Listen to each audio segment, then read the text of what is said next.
Thank you and welcome to the show this morning. The topic this morning is spiritual awakening, and we're fortunate to have with us to talk about spiritual awakening the Reverend Dr. AArthur, who is the pastor of the Word of Life Christian Center located in Nashville, Tennessee. And of course, Dr. Arthur, let me welcome you to the show this morning. Thank you. And to tell you how delighted we are to have you, and especially to think in terms of the topic that we're going to deal with this morning, spiritual awakening, because I think it has been demonstrated that, especially since September the 11th, that there has been an increase in spiritual activities among many segments of society, and et cetera. And we want to explore that this morning. But before we get into that, Dr. Arthur, let's have you to talk about your background, your education, and some of the information that was important in terms of your life and eventually leading you to the pastor of the Word of Life Christian Center, after which we will talk about something about spiritual awakening. You can define that, and then we'll get into the show for today. Thank you, Dr. Haney, for inviting me. And I'm originally from Ghana, West Africa. I was born there. Went to high school there, and then came to the United States, to University of New Orleans, did my undergraduate work in political science, and from there went into Ohio State University in Columbus, Ohio, for my master's and PhD in international politics. After which I was invited for an interview at Tennessee State University, which happened to be then my first job in my career. Where I worked for 8 years, and then from there to Austin Peay State University for another year, and then to Fisk, where I ended up staying there for 10 years, during which I was appointed as the executive assistant to the president of the university, and thereby had some responsibilities for administration, along with my professorial duties. And then, but in between all of that, came a time when I had a call of the God that I serve today, the living God. And in 1989, it really coincided my time of work at Fisk University. And so then I began this ministry, a church in my home, and gradually grew to the point where now we are on Clarksville Highway. We call it a church on a hill right next to Kruger, called Word of Life Christian Center. It used to be directly across the Lowriders church, not church, Lowriders Club, Lord have mercy, Lowriders Club. So we've been there for 2 years now, and we believe in God for more work in the community and having an impact in this city for the Lord. Also, I need to say that I'm married with 4 children, and one who works as a youth minister in our church. He's made me a grandfather. And then there is a second child who finished from Fisk University and working on her master's, and now lives in Washington, D.C. with her husband. A third child who's doing her medical training at Meharry Medical College, going into her second year. And a baby child who goes to Fisk University now, also going to her second year at Fisk University. And so you can tell the Arthur family is kind of spread out and loaded with all kind of work being done for the Lord. And then finally, I need to say that I have been given, as I said earlier, a wife who has been a wonderful partner. We've been married since 1991. And of course, this is my second marriage, and it's been very wonderful. And so I thank God all that has made it possible for me today to do the work that I'm doing.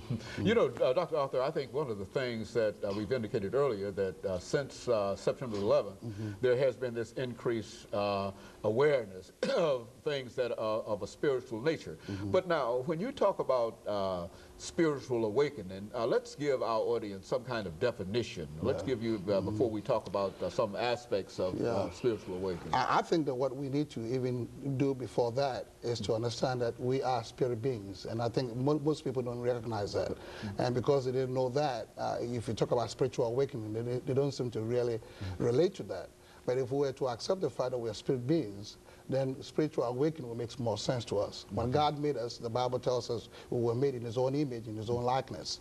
And then in John 4:24, God, through His Son Jesus Christ, made it clear to us that He, God, is a spirit. And as a spirit, if I was made in the image of God, then that makes me also a spirit. and yet a spirit is invincible. And for me to be seen, it makes it a little difficult, you know. And so why is it that if I was made a spirit, that I can somehow or another be seen and be visible, and because other spirits are not seen like angels as we know.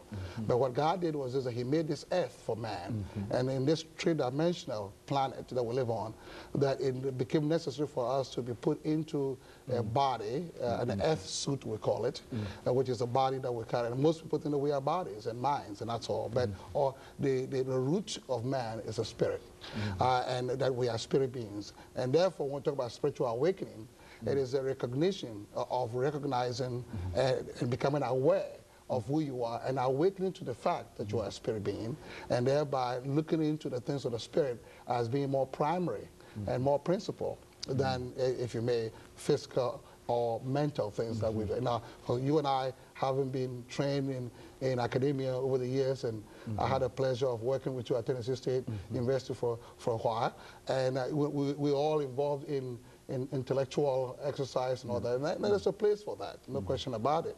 But ultimately, we have to go to the roots of man, and that root of man is the spirit. And therefore, spiritual awakening is recognizing the fact that you are a spirit, and thereby learning from then on what you're supposed to do as a spirit being. And that's something that I'm here to talk about today. You know, a person who is not aware of being a spirit, that is not aware of the invisible part of himself or herself, cannot be spiritually, must be spiritually awakened in order to be aware. Is that what we're saying? That's what we're saying. That's what we have to come to the recognition that, because sometimes we think that we go to church and we do the things that are religious, and we, in a way, substitute that for that spiritual awakening that is necessary. And so therefore, people often think that, well, I go to church, I'm all right, and so that's fine. No, there's more to that than that. We want to be able to go beyond the visible, go beyond the mundane, go beyond the usual, and get deeper into the realm of the invisible, the realm of the, what I would call a preamble to the constitution, the real man, in a sense. And so as time goes on, we're going to get deeper into it, and hopefully show people how it is that you can get spiritually awakened by doing certain specific things that is required for you to move into that realm.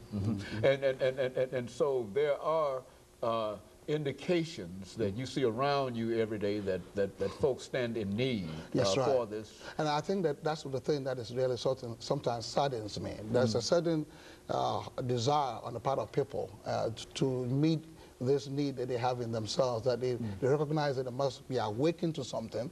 They recognize that there's something that is on the horizon that they must look into, they must investigate, and then they go on various levels, the various paths of discovery, never get to the real root of it.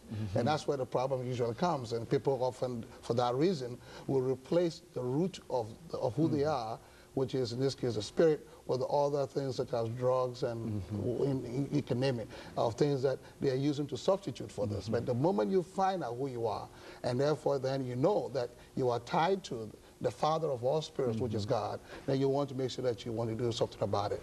For example, you know, as you know, if you take a plant out of the soil, that the plant after a while will wither and die, because the plant needs to be in its environment that nurtures it, which is the soil, with its nutrients to keep it alive.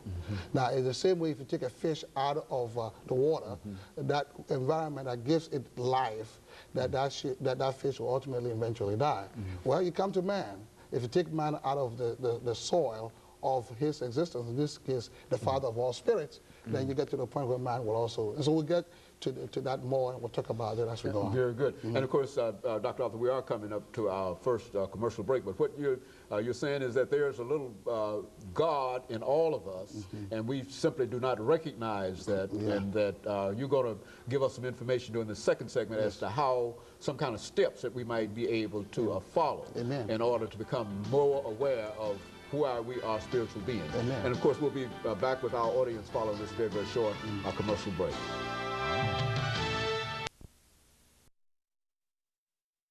The Reverend Dr. Alex